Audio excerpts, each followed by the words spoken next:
Klaus Larres is a professor of history and international affairs at the University of North Carolina.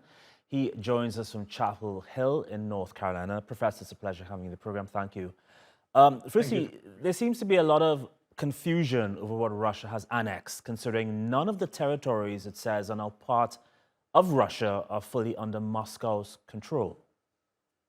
That is indeed true. The spokesperson of President Putin was asked today by a Western media station what actually were the exact new borders, and he refused to answer that question because the Russians don't know themselves. There have been still vicious Ukrainian attacks in the south and in the east of their own country, and they have made progress. They have for the first time entered the Luhansk region, and they also are getting very close to Kherson. And for political reasons, I understand Putin has refused to draw back from Kherson. Militarily, it would make an awful lot of sense if his soldiers vacated Kherson, went back to the river and defended their position from the river. But for political reasons, that is impossible because Kherson was one of the first towns occupied by Russia after its invasion in late February of this year.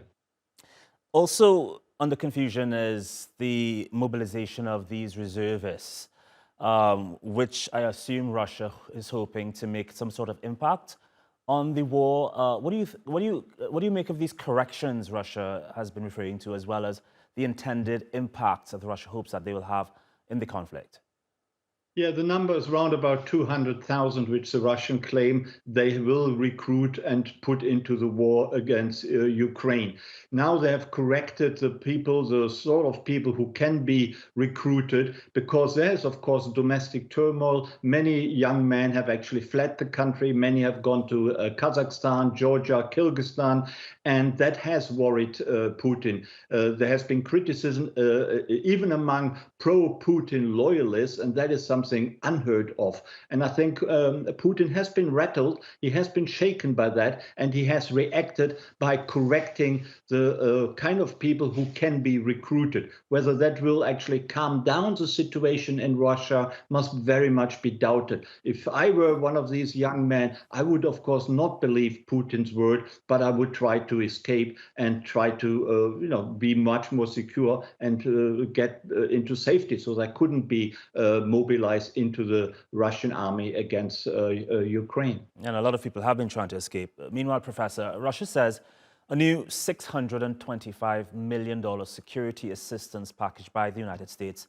risks a direct military clash between it and the West, and Moscow has already warned it would not rule out nuclear weapons to defend territory it's annexed. Are you concerned that this rapid Ukrainian advance could bring us closer to a nuclear war?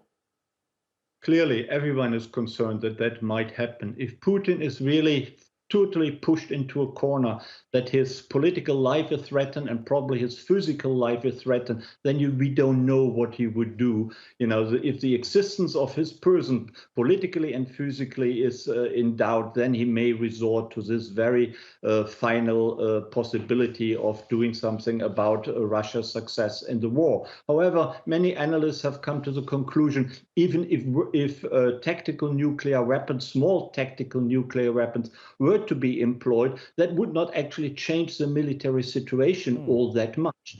And therefore, Putin knows that as well. So it is doubtful that he will resort to nuclear weapons. But he is pushed into a corner. He is very worried, clearly. And he has all right to be worried, because the Ukrainians making an awful lot of rapid and speedy progress, which no one only a few weeks ago, which no one would have predicted. So Putin is really pushed into a corner.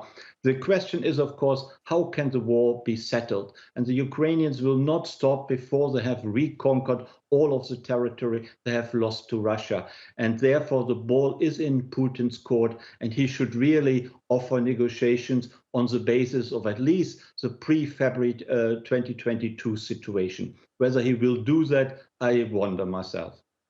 Professor Klaus Larres of North Carolina, really appreciate the conversation. Thank you. You're welcome.